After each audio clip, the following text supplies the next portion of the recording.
भयानक स्ट्रेटेजी है पीटीआई के खिलाफ। अली मीन पे ये प्रेशर डाला जा रहा है कि वो एक्सट्रीम पोजीशन जाके ले। लीडर के लिए तो सीनियर क़यादत है, वो निकलती नहीं है। तो केपीके की जो गवर्नमेंट है वो चली जाएगी तो गवर्नमेंट के लिए मार्च करेंगे। यहाँ रह के जो पीटीआई के वर्कर्स बर्दाश्त कर रहे हैं वो बर्दाश्त करके दिखाएं। कारकुनों को पकड़ने से फुर्सत मिल जाए तो अब इन दहशतगर्दों के पीछे जाए।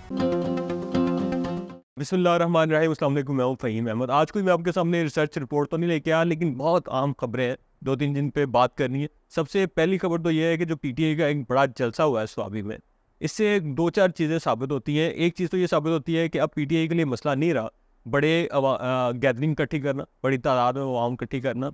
लोग पीटीआई के लिए निकलते हैं और जलसा गा जाते हैं। आज भी पंजाब से और केपीके के डिफरेंट इलाकों से लोग गए और उन्होंने जलसा अटेंड किया। लेकिन पीटीआई के लिए एक जो बड़ा चैलेंज बन रहा है इन जलसों के बाद, वो ये है कि पीटीआई के अंदर कन्फ्यूजन फैलाई जा रही है। और कन्फ्यूजन फैलाने के लिए जिनका सहारा लिया जा रहा है वो कोई बैरूनी लोग नहीं है, बाहर से आए हुए लोग नहीं है, दूसरी जमातों के लोग नहीं है, वो पीटीआई के अंदर के लोग हैं। मसलन यूट्यूबर से सहारा लिया जाता है। उसके अलावा जो बैरूनी मुल्क बैठे सोशल मीडिया इन्फ्लुएंसर है जिन्हें सियासत का कुछ पता नहीं है, उनका सहारा लिया जाता है। उनसे लंबे लंबे भाषण दिलवाए जाते हैं। फेक न्यूज़ के ज़रिए, फेक इंटेलिजेंस या खुफिया ज़राए से रिपोर्टें इनके चलाई जाती हैं। मसलन अली अमीन पे धब्बा लगा दिया जाता है कि जी उसका तो एजेंसियों से ताल्लुक़ है, उस पर ये और डिफरेंट जो क़यादत है उस पर इल्ज़ाम लगा दिए जाते हैं। ये इतनी एक भयानक स्ट्रेटजी है पीटीआई के ख़िलाफ़, जिसका अंदाज़ा लगाना पीटीआई के लिए बहुत ज़रूरी है कि उनके साथ हो क्या रहा है। देखिए, मैंने कई बार कहा है कि अली अमीन जो गंडापुर है वो वज़ीर आला एक सूबे के, कोई आम सोशल मीडिया इन्फ्लुएंसर या यूट्यूबर नहीं है कि जी वो कुछ भी फैसला कर दे।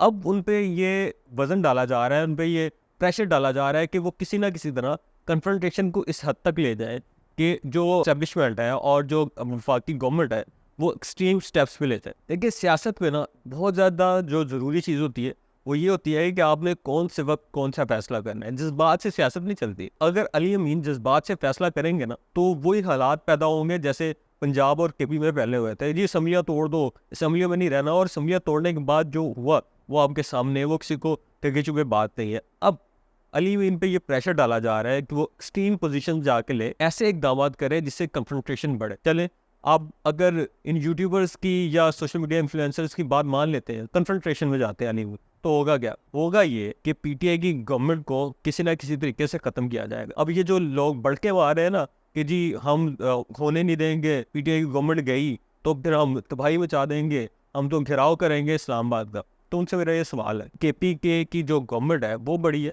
या वो लीडर जो इस टाइम जेल में बैठा हुआ है? लीडर के लिए तो आपकी जो संजीदा और सीनियर क़यादत है वो निकलती नहीं है। लीडर के लिए तो वो मार्च करते नहीं है। तो केपीके की जो गवर्नमेंट है वो चली जाएगी तो गवर्नमेंट के लिए मार्च करेंगे। नुकसान ये होगा कि ये सारी ताकत है वो हक में आ जाएगी जो वफाकी गवर्नमेंट है उसकी। फिर वो जिस तरह से केपीके को पुलिस को इस्तेमाल करेंगे, वहाँ के एजेंसीज को, इदारों को इस्तेमाल करेंगे पीटीआई के ख़िलाफ़। अगर लोगों ने मूवमेंट शुरू करनी है तो पहले तो वो जो सोशल मीडिया इन्फ्लुएंसर्स हैं या यूट्यूबर्स जो मशवरे देते हैं पाकिस्तान से बाहर बैठे हैं पीटीआई को कि जी आप लोग कन्फ्रंटेशन करें, तो भाई आप आए ना पहले कन्फ्रंटेशन करने, पाकिस्तान आए, सियासत करें। बातें करना, यूट्यूब के ज़रिए डॉलर्स कमाना आसान होता है। यहाँ रह के जो पीटीआई के वर्कर्स बर्दाश्त कर रहे हैं वो बर्दाश्त करके दिखाएं और फिर आगे बात करें। केपीके इस वक्त पीटीआई के लिए सेफ जोन बना हुआ है। जिस तरह के मसाइल पैदा होते हैं वो केपीके चले जाते हैं, वकला हो, सियासी रहनुमा हो, वो केपीके चले जाते हैं और अली अमीन जितनी उनकी इस्तात है वो उनको तहफ़्फ़ुज़ देते हैं। अगर केपीके की गवर्नमेंट चली गई तो फिर क्या होगा? फिर तो ये सारा कुछ ख़त्म हो जाएगा। तो फिर क्या फ़ायदा रहेगा? तो ये जज्बात की सियासत।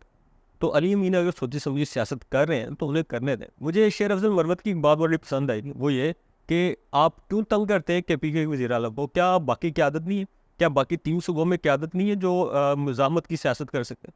ये जो पंजाब की और सेंट्रल पंजाब की क़यादत है, और जो सिंध की क़यादत है, जो बलूचिस्तान की क़यादत है, जो मरकज़ी क़यादत है, जो अपने आप को इनकलाबी कहते हैं, वो रोड्स पे निकले ना अवाम के साथ। अवाम तो, मैंने एक मतलब पिछली भी एक वीडियो में कहा था कि ये पहली बार है कि अवाम निकलने को तैयार है, लेकिन जो लीडरशिप है वो नहीं निकल रही। तो लीडरशिप उनको लेके निकले, केपी में गवर्नमेंट करने दें। केपी को एक सपोर्टिंग हैंड तो रखें, लेकिन उसको इस तरह से एक्सप्लॉइट ना करें कि वो गवर्नमेंट चले जाए और नुकसान। तो पहले तो ये इस वीडियो पे, ये सोशल मीडिया पे मैंने इसलिए बात की कि सोशल मीडिया पे बहुत ज़्यादा प्रेशर आया हुआ है बहुत ज़्यादा इल्ज़ामात लगा रहे हैं अली मीन पे कि वो कन्फ्रंटेशन की सियासत की तरफ नहीं जा रहे। पहले तो ये है। दूसरी खबर ये है कि बलूचिस्तान में कोयटा में एक जो अफसोसनाक वाक़या हुआ है, धमाका हुआ है। ये एक निशानी है उन लोगों के लिए जो लोग कहते हैं कि जी अस्करियत पसंद, बल्कि मैं कहूँगा दहशत गर्द हैं, जो अलहदगी पसंद है, उनके साथ नरमी रखनी चाहिए। उन्होंने हमला किया है, सिर्फ सिक्योरिटी फोर्सेस के लोग शहीद नहीं हुए, आम लोग भी शहीद हुए। देखिए, फ़र्क करना बहुत ज़रूरी है। एक वो लोग हैं जो बात करना जानते हैं, चाहते हैं बात करना, मसाइल का हल चाहते हैं, और दूसरे वो लोग हैं जो दहशत गर्द हैं, जो दहशतगर्दी कर रहे हैं, जो पंजाबियों को मारते हैं, बलोचों को मारते हैं, अपने लोगों को मारते हैं, और जो दूसरे सूबों से आए हुए लोग हैं उनको मारते हैं, सिक्योरिटी फोर्सेस को शहीद करते हैं। उनसे किस तरह की बात, उनसे किस तरह के मुज़ाकरात? रियासत के से हकूक़ मांगने के लिए आप किसी भी हद तक जा सकते हैं, लेकिन अगर आप लोगों की जानें लेने शुरू कर दें और खुदकुश धमाकों के ज़रिए आम नौजवानों को ब्रेन वॉश करें, उन्हें खुदकुश बम्बार बनाएं, ख़वातीन को खुदकुश बम्बार बनाएं, तो ये कहाँ की गैरत है?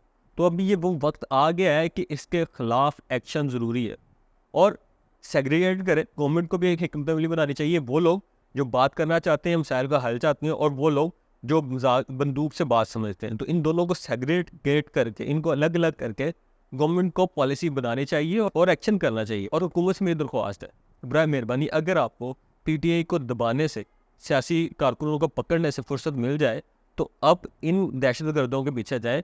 तीसरी बड़ी जो खबर है वो मैं बात करूँगा, कच्चे के इलाके में एक डाकू को मारा गया या वो कत्ल कर दिया गया। तो उसके बाद से एक अजीब तरह का रवैया सामने आया। वो रवैया क्या है कि उसको ग्लोरीफाई किया जा रहा है, उसे हीरो बनाया जा रहा है। जिस तरह से उसने धमकियाँ दी है अदलिया को, सियासतदानों को, अपने दुश्मनों को, क्या वो रियासत के रिट के खिलाफ नहीं थे?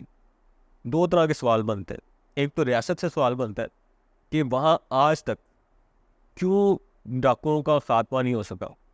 वहाँ कहाँ वो कौन से जो है ना सोशल मसाइल है जिनकी वजह से ये डाकुओं का राज है वो बढ़ता जा रहा है वहाँ। मैंने एक तफसीली वीडियो भी की है इसके बारे में, इसमें ये बताया गया है कि ये दुरुस्त है कि किसी न किसी हद तक बहुत से समाजी मसाइल हैं जो इन्वॉल्व है इन डाकुओं का कल्चर आम करने में, लेकिन इसके साथ साथ ये इसको किसी तरह भी ग्लोरीफाई नहीं किया जा सकता कि आप एक डाकू को हीरो कहना शुरू कर दें, क्योंकि वो कुछ अर्सा तक आपके जो बयानिया है उसको सपोर्ट करता रहा है।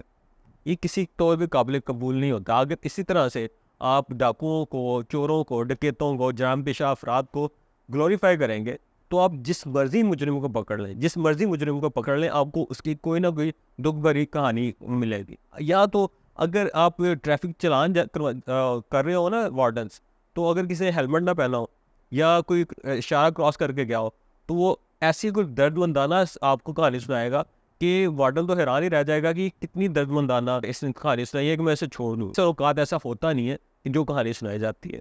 तो ये इसको ग्लोरीफाई करना बंद करें किसी भी मुजरिम पेशा शख्स को, और जो उसका जुर्म है, क्योंकि अगर आप जुर्म पेशा शख्स को और उसके जुर्म को ग्लोरीफाई करेंगे तो जुर्म बढ़ेगा। ये हीरोइक शक्ल इख्तियार कर जाएगा, हर दूसरा शख्स फिर हीरो बनने की कोशिश करेगा।